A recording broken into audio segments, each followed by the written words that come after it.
Chapter 1. The Capital of the Dead. Evernight was never meant to last.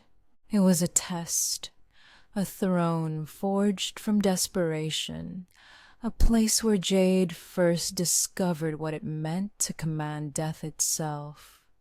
But now, she needed something greater, something eternal, something that would ensure that even after she was gone, the Necromancers would rule forever.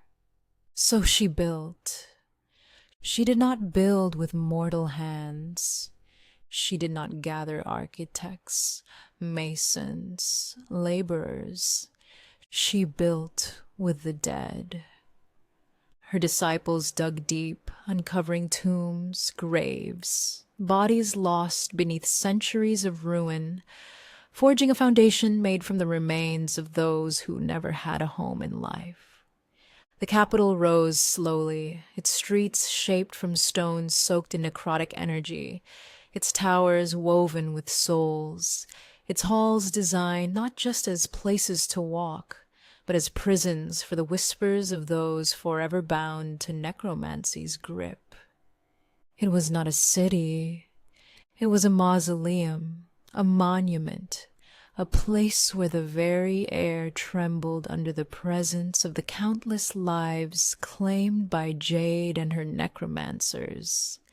And at the heart of it, a palace, her throne, towering above it all, constructed from bone and shadow, from the voice of the souls she had harvested, their presence locked into the very structure that would hold her rule. She stood upon its steps, her hands pressed to the cold stone, her breath even. This was her empire, her people, her kingdom, her legacy. And soon it would change the very laws of existence. Chapter 2. The Forbidden Aspect, a rift between realities.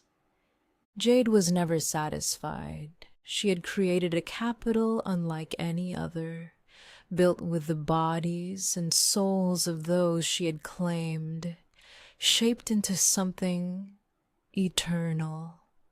But she wanted more. She wanted to perfect necromancy, to take it beyond just control over death, beyond just binding souls, reanimating bodies, harvesting essence. She wanted to bend reality itself.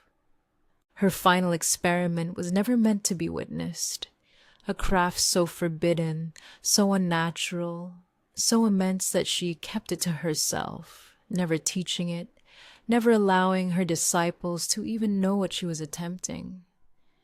And when she pushed too far, the world broke. The air fractured, an unnatural wound splitting into time itself, forming a rift that should never have existed, a tear between what was and what never should be. She had created something irreversible, something time itself refused to allow. And before she could even comprehend what she had done, the force she had disturbed responded. Chapter 3. Judgment by Time. Jade was not ready.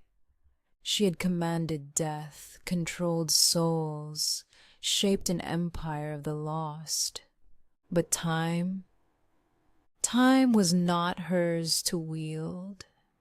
It was not a force to be broken, not something she could reshape as she had done with necromancy.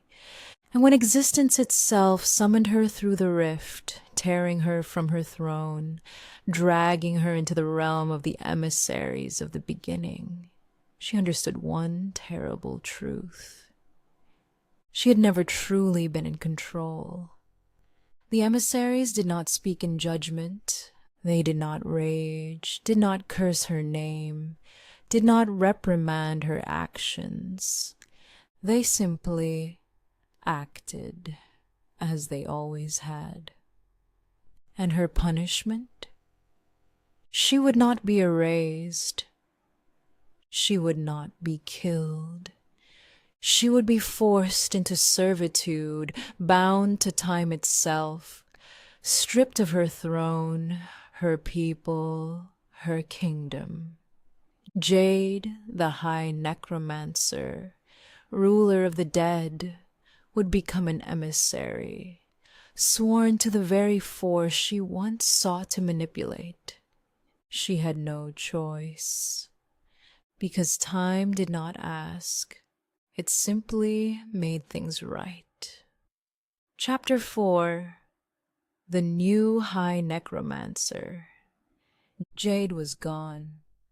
No one knew where she had gone, only that she had vanished, only that one day she had ruled, and the next she had disappeared, never to return. The necromancers mourned, some believing she had ascended, some whispering that she had angered forces beyond death itself, but none dared to stop. The capital had been built, their empire had taken root. Their philosophy was no longer just an experiment, it was doctrine. They needed a new leader, a new high necromancer, one who would rise in Jade's absence, one who would ensure the faction did not fall to despair.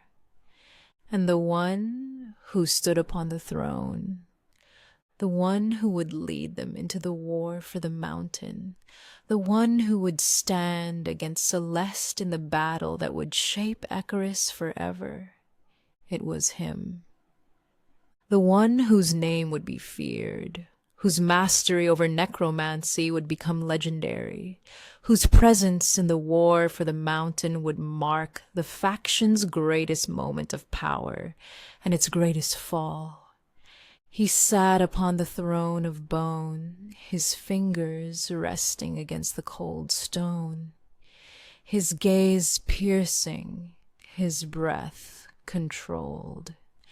Jade had created a kingdom. Now he would ensure it conquered.